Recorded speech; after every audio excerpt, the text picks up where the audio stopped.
The day my daughter walked out of that restaurant, I felt the world shift beneath me. I had trusted her with everything, my love, my life, my heart, and in a single glance, I saw the truth I had refused to see for years. The manager leaned close, his voice a whisper that cut sharper than any blade. "I saw her pour something into your drink." The glass trembled in my hands as if it carried the weight of every lie, every betrayal. The clatter of plates, the murmur of strangers, the scent of roasted coffee and sweet pastries, all of it became unbearable. My mind raced. How could the child I had nurtured, protected, and adored commit such a calculated act against me? I wanted to scream, to demand answers, to rip the truth from her, but my voice caught somewhere between disbelief and heartbreak. The terrifying clarity struck me. Sometimes, the people who should shield you are the ones who hurt you the most. If you think family always protects you, listen to what happened to me. My name is Harper Lane, and I am 34. I'm sitting in the sunroom of the cabin I finally call my own, the scent of pine and freshly brewed coffee filling the air. Light falls softly across my hands as I cradle a mug, and for the first time in years, I feel steady. Safe. That calm is hard-won, a result of battles I never asked for and lessons I never wanted to learn. The daughter who betrayed me is out there somewhere, and though the memory still stings, I survived. But to understand how I got here, you need to know what came before that day. I grew up in a house that smelled of old carpet, lemon cleaner, and faint perfume, a combination that always seemed to signal disappointment was near. My mother, Evelyn Grace, moved through life with precision, measuring love and affection as though it were a commodity. Her gaze was sharp, her words sharp-edged, her warmth fleeting. I spent my childhood believing that if I were perfect, she might notice me, might finally care. I remember the first time I realized love could be conditional. I was 7, standing in the kitchen with my hair in pigtails, clutching a drawing I had poured hours into, a picture of our family, smiling under a bright, hand-drawn sun. My mother glanced at it and said, flatly, "You could try harder." No hug, no praise, just a sigh heavy with disappointment.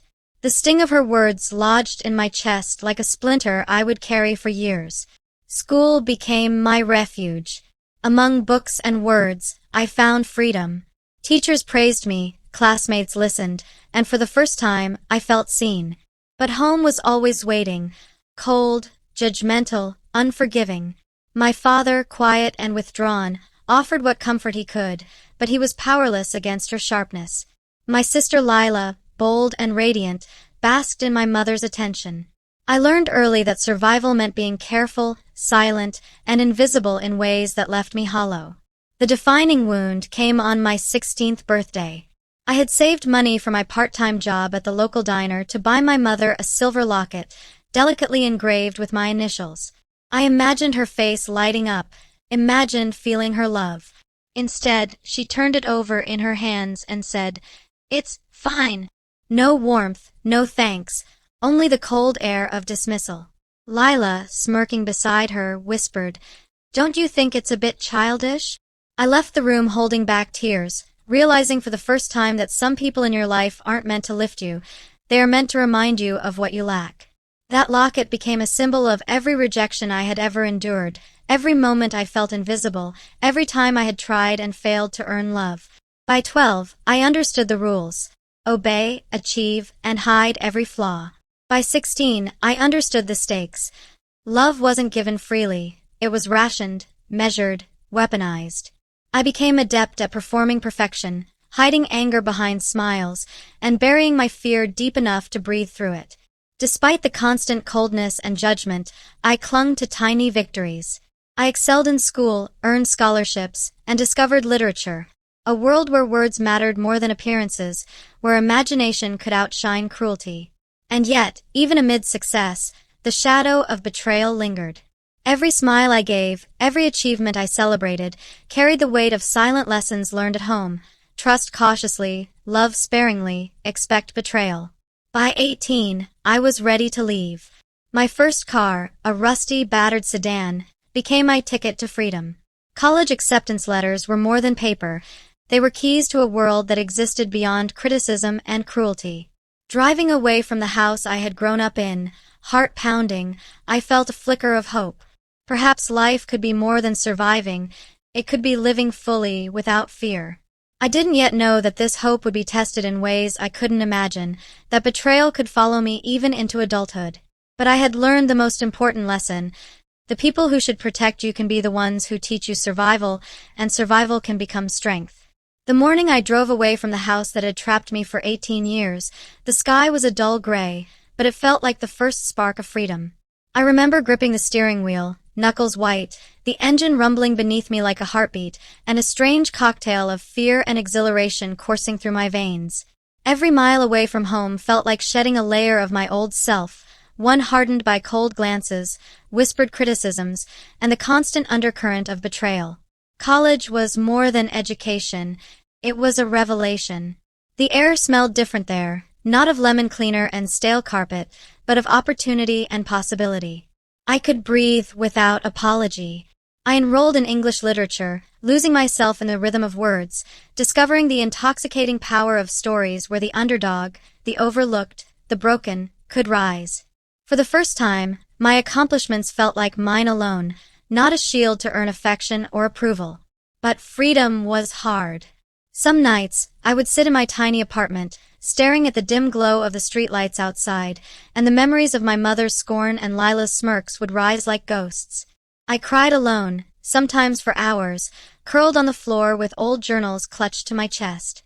I wrote letters I never sent, pages filled with anger, grief, and longing, tracing the contours of my survival. Slowly, painfully, I realized that independence wasn't just physical, it was emotional, spiritual, the painstaking rebuilding of trust in myself. Then I met Jonah. It was a rainy afternoon, and we were paired for a research project in a literature seminar. He was nothing like I expected, calm, grounded, kind in a way that wasn't patronizing or performative. He asked questions that made me think, listened in a way that made me feel heard, laughed at the jokes I thought were too small to matter. There was no rush, no demand, no expectation. And somehow, without realizing it, he became my anchor. Through Jonah, I began to learn the language of trust again. Not blind trust, not reckless surrender, but small gestures, quiet bonds. I shared a favorite book, a song that moved me, a memory I had kept hidden. I allowed myself to laugh, to let walls soften just a little.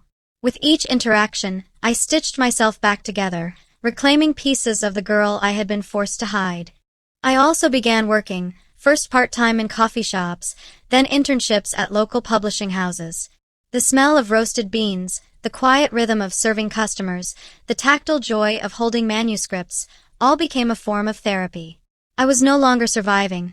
I was creating a life where my voice mattered, where small victories counted, where the world didn't revolve around a mother's scorn or a sister's cruelty. Yet, the scars lingered. I avoided intimacy, fearing betrayal. I measured every friendship, every word, every smile. Old instincts from childhood whispered warnings. Trust cautiously, expect disappointment, never reveal the soft center of your heart. But I was learning something new. Strength didn't mean armor alone. It meant choosing carefully, embracing joy where it existed, protecting what you had rebuilt. Graduation arrived like a sunrise after a long winter. Standing in my cap and gown, I felt the exhilaration of triumph, but also the quiet tremor of fear. Beyond the campus, the world was unpredictable, sometimes cruel, but it was mine to navigate. I moved to a nearby city with a small suitcase, a heart full of cautious hope, and a determination that no one could touch my sense of self-worth again. I furnished my apartment with second-hand treasures, plants, paintings, books, things I loved for no one else's approval. Every corner, every object, became a symbol of autonomy. Nights were often quiet, sometimes painfully so, but I began to feel a serenity I hadn't known at home. I was learning to inhabit my own life without fear, without apology. Jonah remained a constant, a grounding presence. He never demanded more than I could give. He never judged the cautious steps I took toward emotional freedom. Slowly, I learned that healthy relationships weren't transactional, weren't tests to pass. They were mutual, sustaining, nurturing. Through him, I discovered laughter that didn't sting, kindness that wasn't conditional, and a reflection of myself that was strong, not fractured. During this time, I also found a chosen family. Friends who celebrated achievements, mentors who guided me without judgment, neighbors who offered connection without expectation. Each bond was a balm to the wounds of my past, a reminder that trust, once given carefully, could heal rather than hurt. But even in the midst of newfound stability, a shadow remained. My daughter, the child who would one day betray me, was out there. I glimpsed her through social media updates, town gossip, and fleeting photos.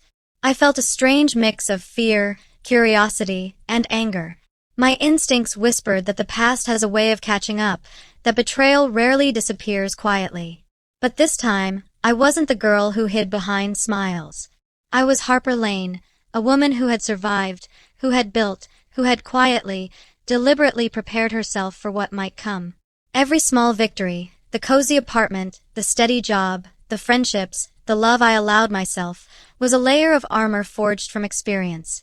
Not armor to hurt others, not to close off my heart, but armor to protect my autonomy, my peace. And with each passing day, I felt it grow stronger, more unyielding. I was learning a truth I had never known at home. The power of a life rebuilt is greater than the sting of betrayal. And in those quiet, ordinary moments, pouring coffee for a neighbor, laughing with friends over trivial jokes, reading late into the night, I felt something I had not allowed myself to feel for years. Peace.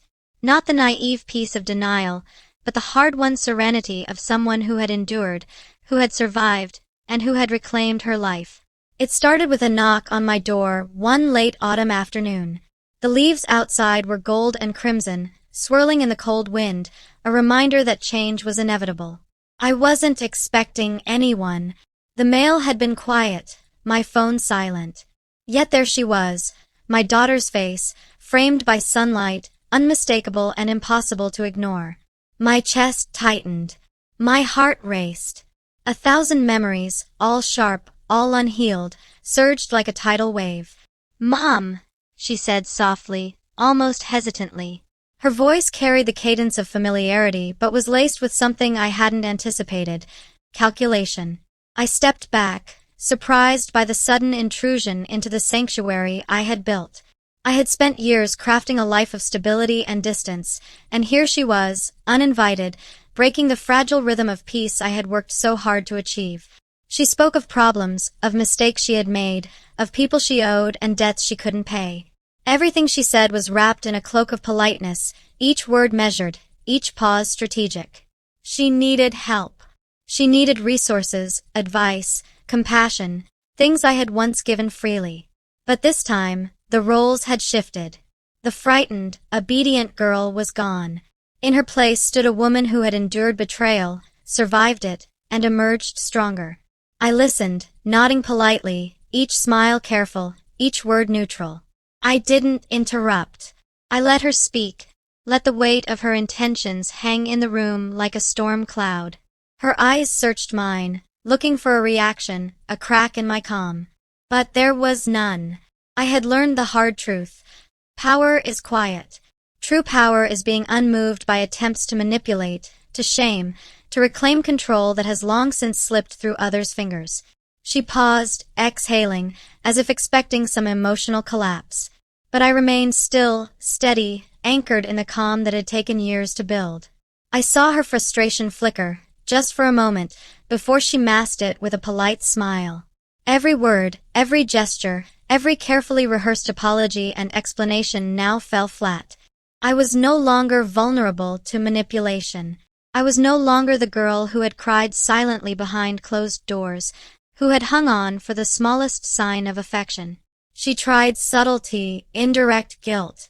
"I didn't mean for things to go this far," she whispered. I thought if I asked." I interrupted softly, without anger, not to scold, but to state reality. "You thought. But thought doesn't undo what was done. You thought, but you acted. And now you are asking me to carry the consequences of your choices." Her eyes widened slightly, surprise flickering there. She hadn't expected confrontation delivered calmly, without rage, without tears. She had expected the old me, the one who crumbled, the one who begged for her love. But that person no longer existed. Over the next weeks, she appeared in my life more frequently. Calls, messages, brief visits, all carefully curated to appear harmless, all strategically timed. She needed my approval, my guidance, my assistance, and each encounter became a test. Could I maintain my calm, my authority, my quiet strength? Could I navigate the delicate line between empathy and self-preservation? I realized something profound during these encounters. I held power she could not comprehend. Not the power to punish, not the power to humiliate, but the power to remain untouched, to respond with measured words, to maintain the equilibrium she could never destabilize. I had transformed the very weapons of betrayal, fear, manipulation, expectation, into tools of my own strength. One afternoon, I met her in a small cafe, the same one where she had once poured promises she didn't intend to keep. She sat across from me, hands folded, eyes cautiously meeting mine. Her tone was soft, almost pleading. "I need your help, Mom," she said. I studied her, seeing every nuance. The tension in her shoulders, the slight tremor in her fingers, the way she avoided fully meeting my gaze. She thought she could appeal to the part of me that always sought reconciliation, the part that once believed in her unconditionally. But I had changed. "I will help you," I said slowly, carefully. "But not because I owe you. Not because you deserve it. I will help because it is my choice, and because I am no longer defined by your actions." Her breath caught. I watched the realization hit her. The woman she had once controlled, manipulated, and hurt was gone. In her place was someone unflinching, deliberate, calm, and impossibly steady. I had transformed betrayal into quiet authority, grief into power, hurt into resilience. As the days passed, I maintained boundaries. I offered guidance where appropriate, withheld it when it was unnecessary, and let silence do the work that anger once could. Each encounter was a delicate dance, where the past lingered but the present belonged entirely to me. I had learned that confrontation didn't require rage. It required control, patience, and the unwavering knowledge that I could remain whole, no matter her intentions. And yet, even as I extended measured assistance, I felt the old ache beneath the surface. The memory of that fateful day at the restaurant, the fear, the disbelief, the realization that those you love most could hurt you most. But this time, the ache was tempered with clarity. I understood the truth of power.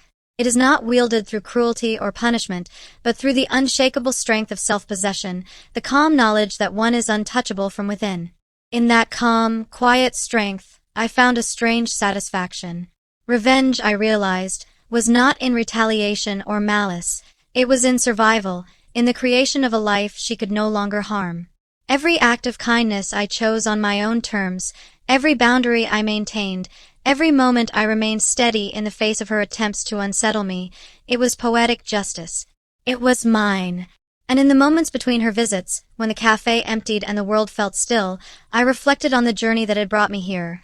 The childhood of neglect, the heartbreak of betrayal, the painstaking rebuilding of self, the slow reclamation of authority and calm. I had turned the lessons of pain into tools of power, crafting a life that no one, not even my daughter, could destabilize. I realized, finally, that the ultimate return of the past is not to break us, but to test whether we have truly become who we are meant to be. And in that test, I had passed. Not with fury, not with bitterness, but with quiet, unwavering strength. The thing about revenge is that it doesn't have to roar. It doesn't need fireworks or shouting, or public humiliation. True revenge whispers, unfolds in silence, and tastes like peace. I learned that as I began to navigate my daughter's return into my life. Every encounter, every request for help, every carefully measured apology became part of a pattern I could see clearly now. And seeing it, truly seeing it, was the first step toward reclaiming the life I had built. I started small, with subtle boundaries. I gave only what I intended to give, nothing more. When she tried to manipulate me with guilt, I responded with calm logic. When she tried to provoke anger, I smiled politely and let her words float past me like leaves on a stream. I watched her frustration grow quietly, imperceptibly, and it was exquisite. Not because I wanted her to suffer, but because I could finally feel the power of being untouchable, the freedom of being wholly my own. Then I took control of her dependence. She had returned seeking my guidance on her career, her finances, her choices, the very scaffolding of the life I had spent years building. And I realized that the most devastating form of revenge was to let her know, silently, that she was no longer in control. I guided her only where I saw fit, never rushed, never pressed, never filled the gaps she thought I would. She had expected me to bend, to forgive, to rush in. Instead, I was deliberate, composed, precise. One evening, she asked for a loan, money she claimed she needed to save her small business from failure. Her eyes were wide, almost desperate. I took a long sip of tea, setting my mug down slowly, and looked at her. "I can help you," I said, "but only on one condition, that you acknowledge the truth of what happened between us. Not just the lie, not just the mistakes, but the pattern. Only then can I offer guidance." She faltered. Her carefully rehearsed speech, the one she had used to charm and manipulate, fell apart. I could see the calculation behind her eyes. She had assumed I would act out of maternal instinct, the instinct that had failed her once. She didn't expect reason, logic, and patience. She didn't expect that I had grown beyond the girl who had once cried in silence. Over the next few weeks, I orchestrated a series of carefully calibrated lessons. Every act of generosity, every piece of advice, every door I opened was deliberate. Each one reminded her that she had lost the ability to control me. It wasn't cruel, but it was instructive. She learned that words no longer had power over me, that manipulation no longer worked, that I had built a fortress of self-possession that no guilt or charm could breach. The most profound moment came when I invited her to my cabin. The sun had just begun to set, the sky painted in shades of gold and lavender. I showed her the life I had built, the books stacked in careful order, the small garden I tended with devotion, the artwork I had painted late at night when no one was watching. It was a life of choice, care, and love, not for anyone else, but for myself. She walked through the rooms, silent, absorbing the evidence of a woman who had endured and triumphed. And in her silence, I saw the realization dawning. She could not manipulate this life, could not coerce me into bending, could not erase the years of strength I had cultivated. Finally, I handed her a letter. It was simple, direct, and honest, a recounting of every wound, every betrayal, every lesson I had learned. I did not write it to shame her, but to release myself. To release the years of pain and uncertainty, the fear and doubt that had lingered long after she had gone. "Read this," I said quietly, "not to change the past, but to understand why I stand here unshaken."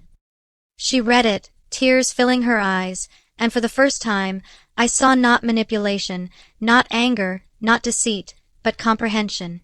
She finally grasped the depth of what she had done, and the fact that I was not the same person who had once been powerless in her presence.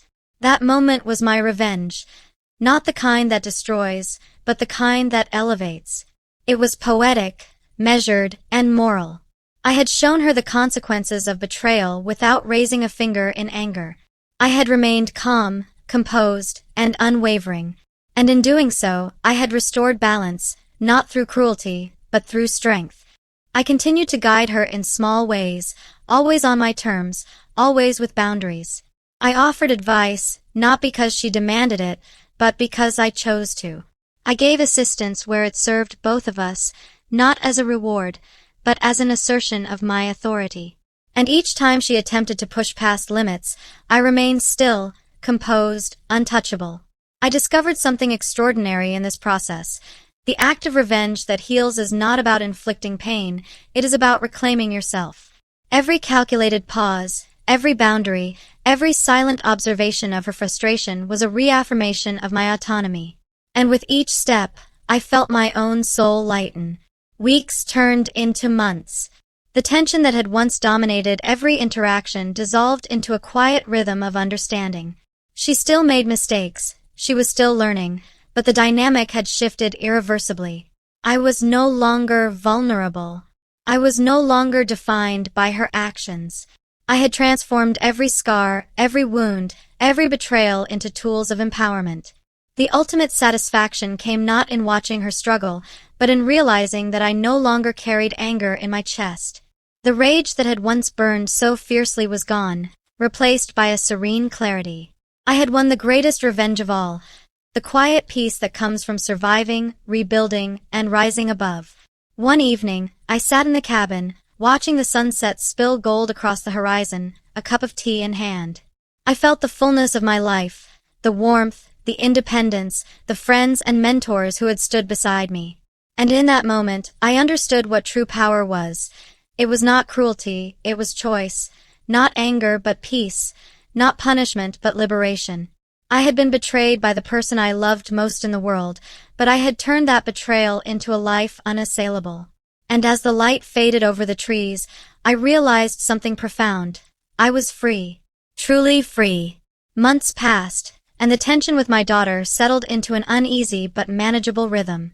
She no longer came seeking to manipulate or test me. She came with genuine questions, with small requests for guidance, and sometimes just a talk.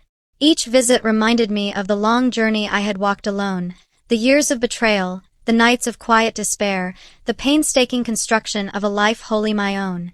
One afternoon, I walked through the cabin's small garden, the autumn sun warming my face. The leaves crunched underfoot, gold and amber spiraling in the soft wind.